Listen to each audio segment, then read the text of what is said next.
She had told him many times not to go near the man. She hoped he would listen and stop trying to go over, but as soon as she looked away for a moment, he ran off.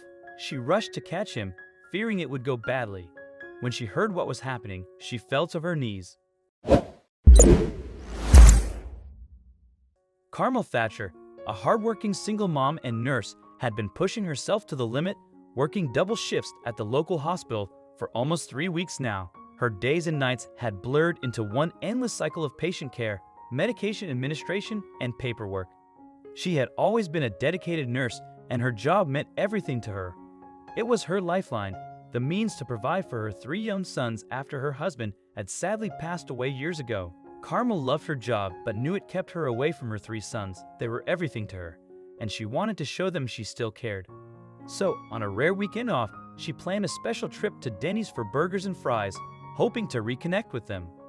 The boys were excited, talking eagerly about their favorite foods as they drove to the diner. Carmel was happy, not knowing the outing would end in trouble. When they arrived, the diner was busy, but Carmel's attention was drawn to a large, intimidating man sitting alone in a corner booth. He looked like a typical biker with his Harley Davidson outside, and Carmel's instincts told her he might be trouble.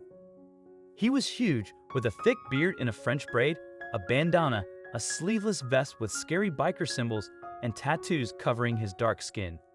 Carmel thought about taking her sons to a different Denny's, but the looks on her sons' faces deterred her from such a decision.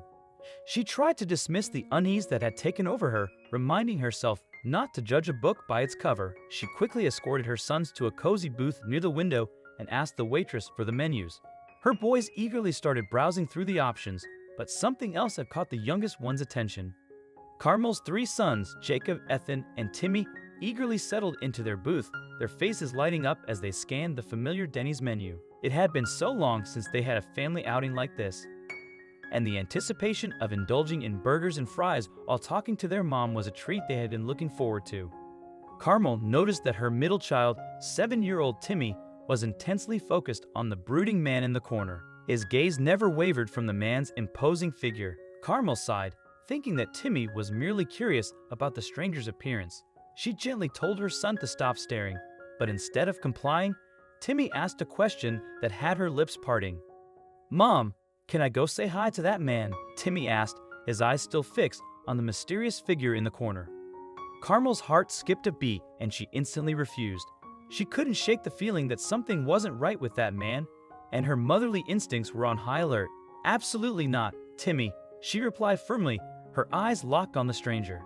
"That's not a good idea. We don't know him." Timmy frowned, but his curiosity got the better of him. "But Mom, he looks lonely. Maybe he needs a friend. I could go say hello, and he won't be lonely anymore." Carmel couldn't help but admire Timmy's innocence and compassion, but she knew that approaching the man was fraught with danger. She warned her son again, stressing the importance of staying put at their booth. She should have known Timmy had other plans. Carmel was scared that the man might be dangerous and didn't want her sons near him. But when she turned to talk to the waitress, she didn't see that her youngest son had slipped away. Timmy, not knowing his mother was worried, went up to the man's table on his own. Carmel's heart raced when she realized Timmy was missing. She looked around the diner, panicking, and then figured out where he might be. She hurried to the man's corner, her heart pounding. When she got there, Timmy was standing at the man's table, smiling innocently. The man looked down at Timmy, his hands shaking and gripping the table tightly. Carmel's worst fears seemed to be coming true. The imposing stranger, Danty, looked down at the boy with a mixture of surprise and uncertainty. He wasn't used to kids approaching him like this, especially with the life he led. Timmy, however, had no inkling of the danger that could be lurking beneath the surface of this man's appearance. "Hi there," Timmy chirped, his voice filled with excitement. "I'm Timmy. Are you lonely? My mom says we should be nice to people who are lonely." Dan's stern expression softened for a moment as he looked into Timmy's innocent eyes. He was reminded of a world he had long left behind. He slowly said, "I'm Danty. And yeah, sometimes I get lonely. Thanks for coming over, Timmy." Carmel had reached her son's side, her heart pounding. Dread flooded her being, sending her into a panic, especially the moment she saw the man starting to talk to her son. Carmel reached the man and her son. She was about to grab Timmy when she noticed how calm he was. Instead, She introduced herself, barely speaking coherently, and explained that she was Timmy's mother. Nearly on her knees, she apologized profusely for her son's intrusion. Danty, though still appearing gruff, surprised Carmel by not reacting with hostility. He offered Timmy a rare faint smile and said, "It's all right, ma'am. Your boy's got a big heart." Carmel couldn't help but wonder what had led this rugged biker-looking man to such a lonely corner in a diner. Dan's eyes had a distant look as if he carried a heavy burden. His tough exterior didn't match the vulnerability she saw in his eyes and the gentleness in his seemingly gruff voice. "Would you guys like to join me for lunch?" he asked. But before Carmel could humbly decline, Timmy shouted, "Yes." Carmel sat down beside the man, and Timmy sidled beside her. Her other sons also came, sitting next to Timmy. The man signaled a waiter and ordered for the family, his imposing persona on full display. But as they waited for the food, the gentleness that had been there before returned. Knowing she couldn't just leave the table and anger the man, possibly endangering her kids, Carmela settled in. She had no idea this would end with her watching Timmy in a hospital room. Carmela started engaging the man. She was taken aback by how cordial the conversation was. She learned that Danty had been a long-haul trucker for years and had recently retired. He had a tough life on the road, and the solitude had left scars on his soul.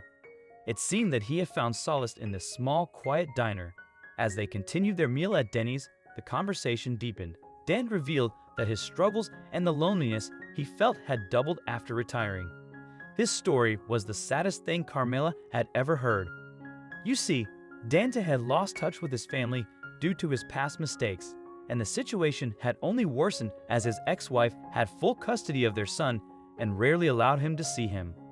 Dan's voice quivered as he explained that his son had been hospitalized and his condition was deteriorating. He had been in town for 2 weeks, anxiously waiting for the chance to legally visit his son, but his ex-wife and her boyfriend wouldn't provide any information about their son's condition or allow him to see the boy. The weight of his past mistakes and his current situation pressed heavily on him, and he couldn't bear the thought of losing his child. Pity washed over Carmel as she listened.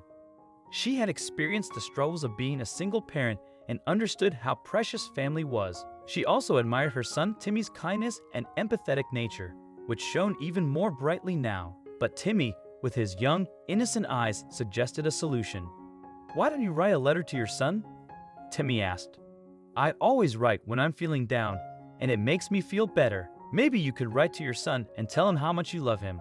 I can take the letter to the hospital when we're done here." Carmel was left speechless by her son's suggestion, but she couldn't help but be touched by his genuine concern for Danty and the situation he was in. She knew that sometimes a heartfelt letter could work wonders in mending broken relationships and expressing emotions that were otherwise hard to convey, but she knew just how difficult this would be. Dan hesitated for a moment, his eyes glistening with unshed tears. Then he nodded slowly. "You know, that's not a bad idea, Timmy. I haven't been the best father, but I've been working on myself. Maybe a letter is the right way to start making things right." With a determined look, Timmy pulled a small notebook and a pen from his backpack. He handed them to Danty, who took them with a grateful smile. It seemed the little man was seeing this plan through.